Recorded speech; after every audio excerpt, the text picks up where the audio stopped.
Acheter son pain. Quoi de plus naturel? Vous êtes-vous imaginé un instant toutes les étapes qui ont conduit à cette croûte si craquante ou à cette mie si savoureuse que vous appréciez le matin au petit déjeuner? Alors suivez-moi. Ah, excusez-moi, je ne me suis pas présenté.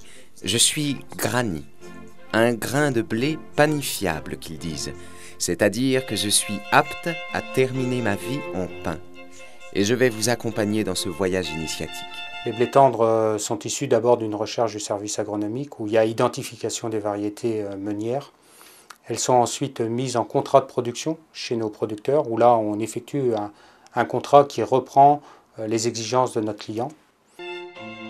Tout commence dans le champ fin octobre où les agriculteurs me préparent un bon lit de semences bien douillées pour que je puisse germer dans de bonnes conditions.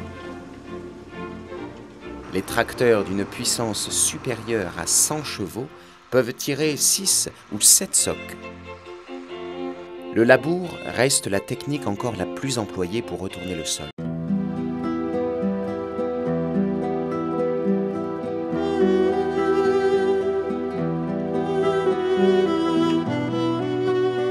Puis vient le semis en combiné.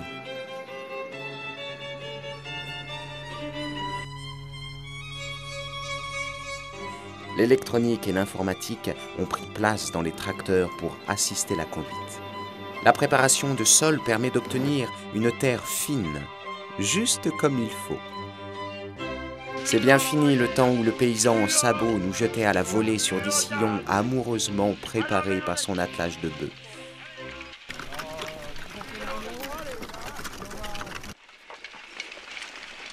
Chant de la vache la vache va tout au long, au debout de la fougère, dans le mi-temps la dose des gens. Maintenant, place au semoir monograine qui nous dépose délicatement, grain par grain, à 2 ou 3 cm de profondeur. La semence est de plus en plus conditionnée en vrac pour diminuer la pénibilité du travail.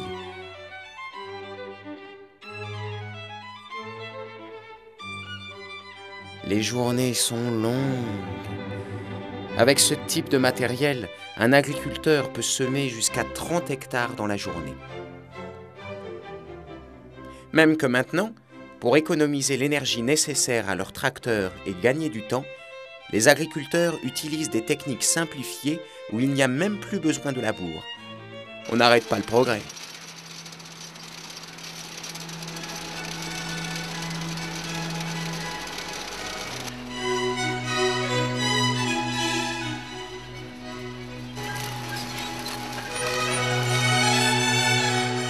Nous sommes après à semer le blé là. C'est un semoir qu'on a acheté l'an dernier. C'est notre deuxième campagne. Et c'est un semis direct. Directement derrière maïs grain. Ça peut paraître un peu curieux, mais un passage suffit. Donc en parcelle normale, nous faisons 3 hectares à l'heure. Ce qui nous permet de faire une économie de temps et surtout d'énergie. Mais je pense qu'on va retourner à des années en arrière pour la protection des sols parce qu'on a tellement pas abîmé nos sols mais on les a un peu fatigués. Donc il va bien falloir qu'on en revienne. Et par ces systèmes-là, justement, avec beaucoup d'économies d'énergie et beaucoup d'économies de passage de tracteurs, on va arriver à revenir à des choses beaucoup plus normales. Ah ben moi j'ai connu quand même semer le blé à la main avec un baquet et les bœufs aussi également. Hein. Donc après on est passé quand même rapidement avec des petits semoirs, avec cheval. Et ensuite on est passé avec des semoirs un peu plus larges.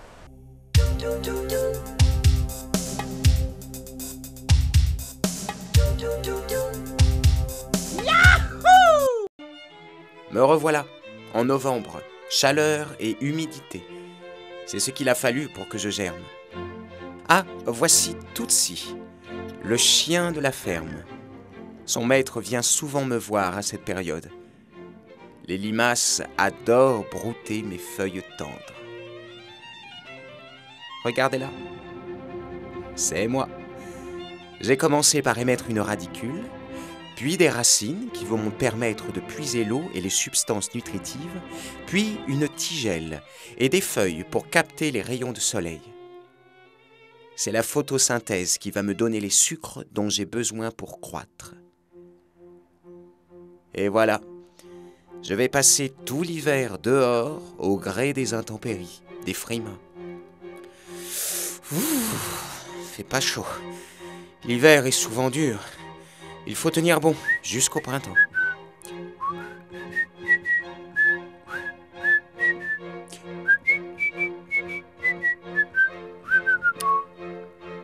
Merci Tootsie pour la fertilisation organique. Son maître va veiller sur moi tout l'hiver. Aïe! Vous pouvez pas faire attention, vous mettez les pieds?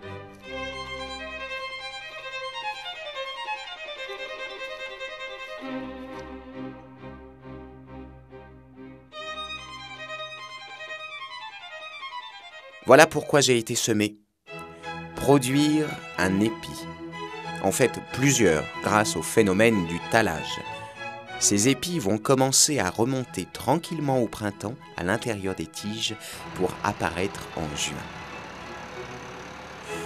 C'est le moment idéal pour me donner un peu d'engrais azoté, juste ce qu'il faut pour continuer ma croissance. L'azote est un élément indispensable pour la croissance et la multiplication des cellules. Il est produit naturellement par le sol ou apporté par les engrais. On critique beaucoup les agriculteurs qui épandent trop d'engrais sur leur culture. Cependant, ils font beaucoup d'efforts pour se former.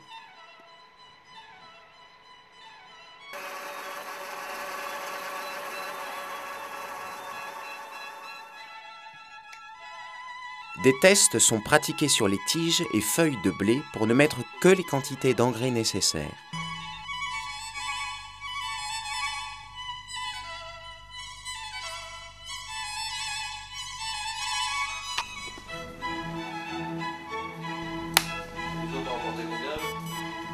Il y en a quoi apporter 100, 120 déjà.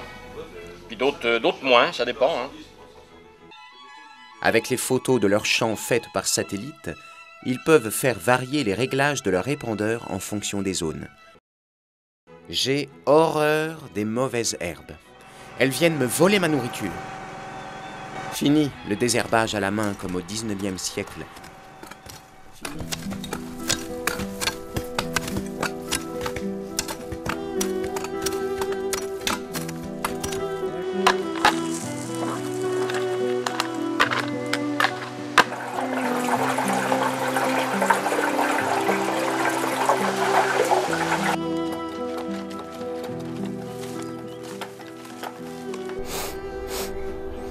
Mais on pique le nez tes affaires. Parce que si jamais t'en mets sur ta peau, va faire un trou. Allez donc, on a l'air d'être efficace. Hein. Je sais pas si t'as l'acide te pique le nez, mais en tout cas les rois vous le fait baisser de l'heure. Hein. Maintenant, on trouve des automoteurs qui désherbent 20 ou 24 mètres de large, où tout est contrôlé par hydraulique, informatique.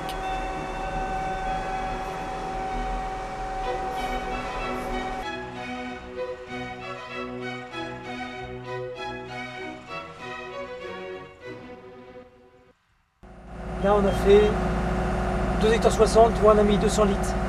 On tourne à 150 litres hectares. Certains agriculteurs préfèrent ce que l'on appelle l'agriculture biologique. Plus de désherbants et de fertilisants chimiques. Ils binent le blé pour enlever les mauvaises herbes. Ces bineuses vont bientôt être guidées par satellite. Je suis en agriculture biologique depuis 6 ans. Aujourd'hui, je suis dans mon champ de blé pour le binage. Le binage a l'avantage d'éliminer les mauvaises herbes. En plus, il améliore la texture du sol, ce qui permet l'enracinement du blé.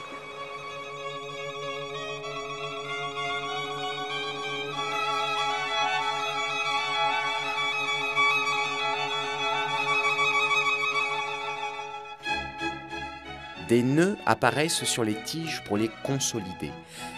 Quand l'épi montre le bout de son nez, c'est l'épiaison. Au départ, je n'étais qu'un grain. Maintenant, Nous sommes une 60aine par épi. Un autre de mes ennemis sont les champignons, septorioses, rouilles et autres fusarioses. Ils peuvent, en quelques semaines, ruiner les espoirs de bonne récolte. Les agriculteurs veillent au grain. Ils se réunissent pour mieux organiser la riposte. Oui, non, mais c'est normal. Avec des prises par la maladie, comme oui. Ce matin, une information qui synthétise bien les problèmes liés à la fusariose de l'épi. Alors, on va le passer sous Déméter ce soir à tout le monde, mais vous avez la primeur du message. Il est préférable de positionner les traitements pendant cette période. Un traitement trop précoce ne protégera pas contre la fusariose, et un traitement trop tardif, si le champignon est déjà bien rentré et installé, ne sert plus à rien non plus. Je vais mûrir, caressé par les rayons du soleil de juin.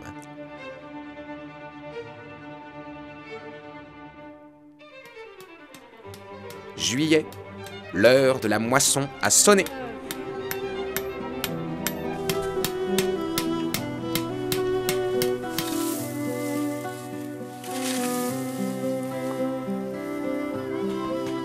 Allez, dépêche-toi. Oh, ce gars, Voilà, dis-toi qu'il te faut. Comment? Hein? on n'est pas de ma faute.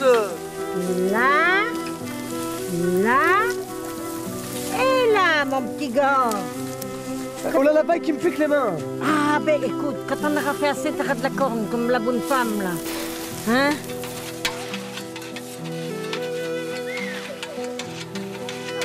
C'est bien, non, on ne plus. Ils ont même l'ordinateur dans les champs pour enregistrer toutes les opérations sur la culture. J'exploite 140 hectares sur la commune de Saint-Hermine, 50 hectares de blé, 50 hectares de maïs, 20 hectares de maïs semences. Les interventions qui ont été faites sur cette parcelle ont été notées du semis jusqu'à la récolte. Et on a marqué le semis avec la date, les quantités, les lots de semences, les produits de traitement avec les doses, le prix. Nous avons mis aussi la fertilisation parce que ces parcelles sont suivies par le système FarmStar par satellite et qui nous donne les quantités d'azote à apporter à la parcelle.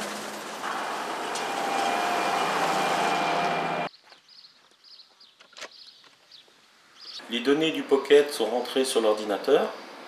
Ça nous permet d'avoir moins de papier. Ça nous facilite le travail. Au niveau administration, on doit remplir tout ce qui est plan d'épandage. Ça nous évite d'avoir plein de papiers à remplir. Toutes les données sont sur l'ordinateur. À la traçabilité, le consommateur peut voir toutes les données. Il peut voir du semis à la récolte. Et les minotiers, s'il y a un problème, peuvent voir les interventions faites sur les cultures.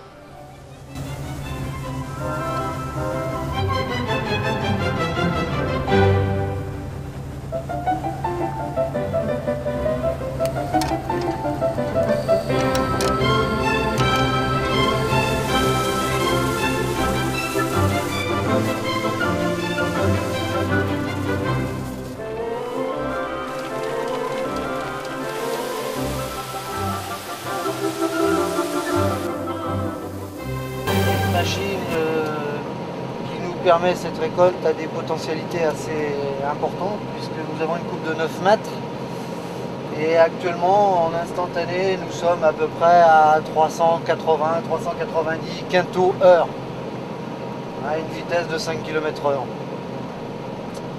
Donc le blé qui est récolté est stocké sur l'exploitation. Il a été produit avec un cahier des charges défini avec un meunier et il a pour objectif, ce cahier des charges, d'avoir une traçabilité parfaite concernant l'acte de production qui nous incombe en tant qu'agriculteur et la partie stockage. Et le meunier, lui, a sa traçabilité en tant que transformateur pour faire de la farine. Et cette farine ayant pour finalité la production de pain dit de tradition.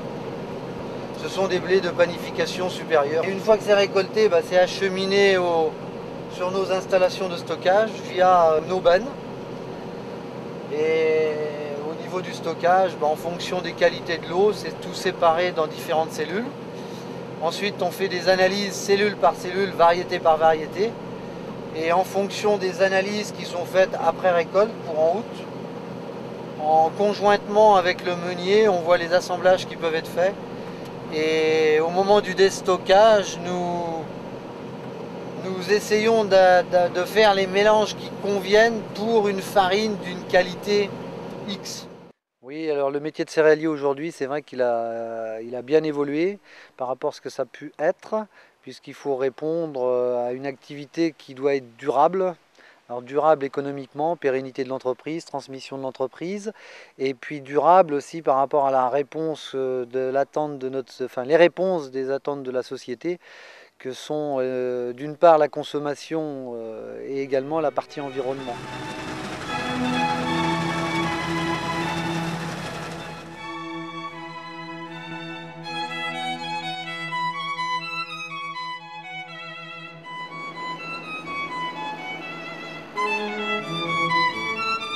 Moi qui suis claustrophobe, on va me stocker dans d'immenses silos à la ferme ou à la coopérative.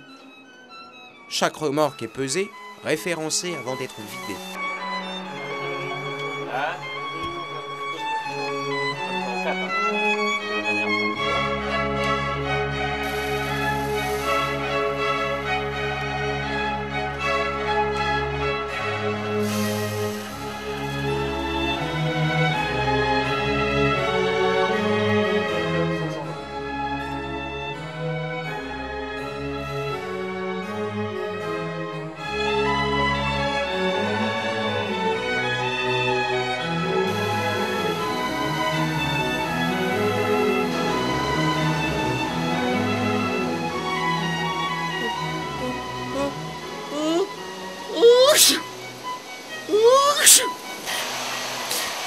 Il va falloir dépoussiérer. Le blé tendre est identifié par notre laboratoire sur son taux d'impureté, sur son taux de protéines, sur sa capacité à produire du pain. Et à partir de là, nous allons donc, à partir de ces différentes variétés qui sont analysées, créer des assemblages pour répondre aux exigences et aux attentes de nos clients meuniers. Le laboratoire Cavac fait différentes analyses. L'analyse de l'humidité consiste à mesurer l'eau présente dans le grain. L'analyse du poids spécifique consiste à mesurer la masse volumique du blé tendre. L'analyse des protéines consiste à mesurer la valeur nutritive du blé. L'analyse de l'alvéographe de Chopin consiste à mesurer l'élasticité, la pression et le volume de la pâte. On réalise différents pâtons, 5 pâtons, qu'on met dans une chambre à température ambiante à 24-25 degrés. Et au bout de la 28e minute, on extrait ces pâtons pour mettre dans la chambre de mesure afin de réaliser le test. On va m'analyser sous toutes les coutures pour savoir si je suis digne de faire du bon pain. Si je peux faire une pâte suffisamment souple et élastique. Ouf, je suis apte. Direction la minoterie. Il faut savoir qu'un client peut acheter entre 500 et 10 000 tonnes par lot sur une campagne. Et nous avons à peu près 160 000 tonnes, nous, de consacrés à la filière pain, donc à la filière meunerie.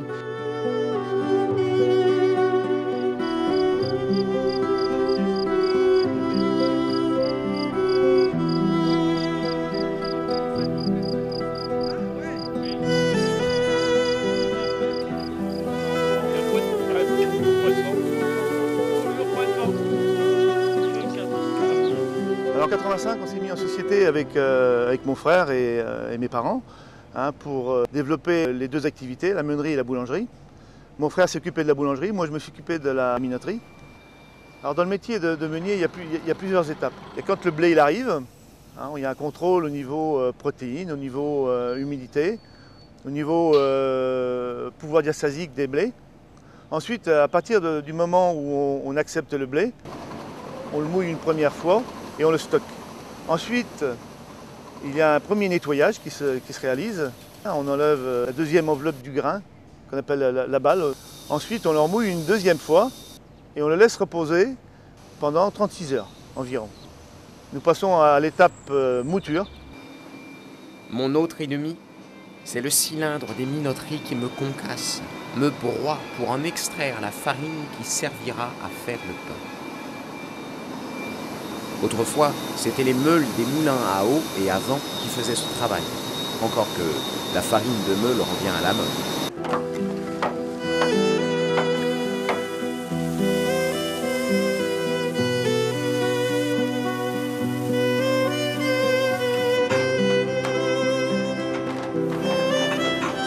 Ça de la bonne farine, toujours là au moins.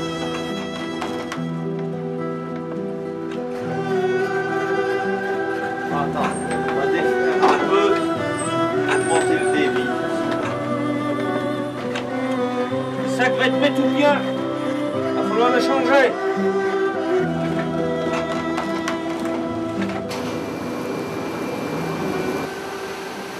Arrêtez de me secouer comme un prunier. Bon, enfin, c'est pour me tamiser, pour obtenir les différentes catégories de farine. Alors la poulichette, c'est quoi? C'est tout d'abord un produit, une sélection de blé pour pouvoir d'un côté avoir un côté gustatif et de l'autre un côté esthétique. Ensuite, la poulichette, c'est aussi toute une image de communication qu'on met en place pour nos artisans boulangers afin de développer nos produits. Ce qui nous a aidé à augmenter en volume, c'est les industriels. Ils nous ont aidé à mettre en place tout un système de qualité. Je pense qu'aujourd'hui, c'est important. Au niveau de la sécurité alimentaire, nous sommes obligés d'avoir toute une traçabilité. Face au volume actuel, nous sommes obligés de refaire un outil neuf qui va nous permettre aussi de mettre tout en œuvre pour pouvoir avoir un moulin conforme pour notre avenir de demain.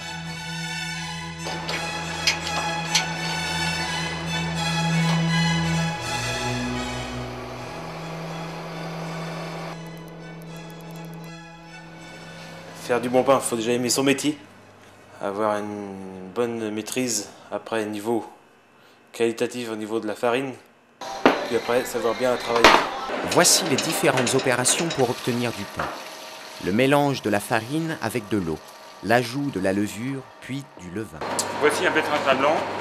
Le pétrissage se compose en deux parties.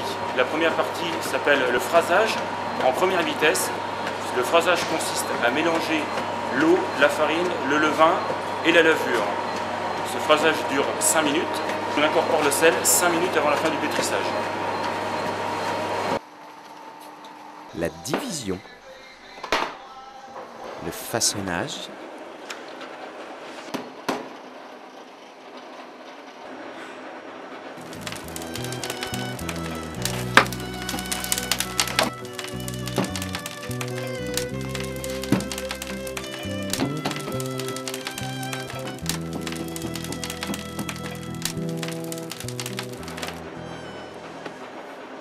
le pain est stocké en chambre de pousse pour lui permettre de lever.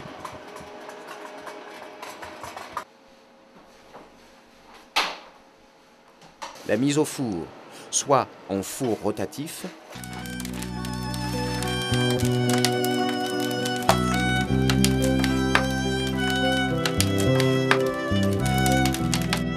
ou en four à sol. La mise en rayon ou en magasin.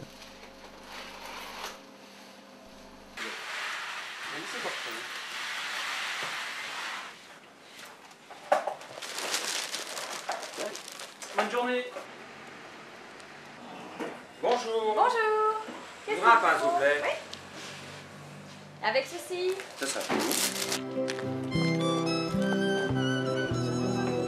Bonjour Clémence. Bonjour petit Louis. Qu'est-ce qu'il y avait aujourd'hui? Un pain de 4 comme d'habitude. Et à cuit? Ah, mais cuit. Tu sais bien que Alexandre aime les cuits. Hein. Ça va? Ça Alexandre? Alors moi ce que j'aime surtout c'est quand le pain croustille. Et j'aime aussi le pain qui n'est pas dans une poche. Et j'ai horreur du pain tranché. Voilà. Jacques et Eliane, membres du réseau de fermes pédagogiques à Fleur de Terre, font découvrir à travers le module du blé au pain l'histoire extraordinaire des céréales, leur végétation, leur importance dans l'alimentation humaine depuis des millénaires jusqu'à nos jours, les outils anciens utilisés par les hommes pour leur récolte. Donc il y a une dizaine d'années, un groupe d'agriculteurs du pays de la Châtaigneraie se sont rassemblés dans le but de former une association de fermes pédagogiques. Donc on a intitulé À fleur de terre. Le but était de partager la passion de notre métier aux enfants, et aux jeunes et aux adultes. Ensuite, qu'est-ce que vous observez de plus près? Qu'est-ce que vous voyez? Des germes. Où est-ce que vous voyez un germe? Ça, là. Ici, là. Et cet outil qui s'appelle comment? C'est l'ancêtre de la moissonneuse batteuse qui s'appelle un fléau. Le convoyeur emmène le blé à l'intérieur de la machine et puis dedans il y a tout ce qu'il faut pour battre, et puis séparer le grain de l'épi. Quel plaisir de voir les enfants mélanger les ingrédients, pétrir la pâte et se régaler en mangeant le pain que l'on a pétri. Ainsi, par la pratique, le contact avec le vivant, les enfants accèdent à la prise de conscience et à la compréhension de l'origine de nos aliments. En ce qui me concerne, mon grand bonheur, c'est de voir les enfants tellement ravis et heureux de découvrir les réalités toutes simples de la vie courante de la Terre, alors qu'ils sont gorgés et blasés devant des jouets mécaniques ou devant des choses déjà préfabriquées. Et là, ils sont toujours heureux de découvrir l'œuf de la poule, la pâte qui gonfle, la réussite donc d'une brioche ou du pain, la pâte qu'ils ont donc pétrie. Et en fait, on est heureux de voir que l'enfant est encore capable de s'émerveiller devant les choses simples de la vie et de la nature. Granny vous salue bien et espère que vous avez appris les secrets du bon pain bien craquant.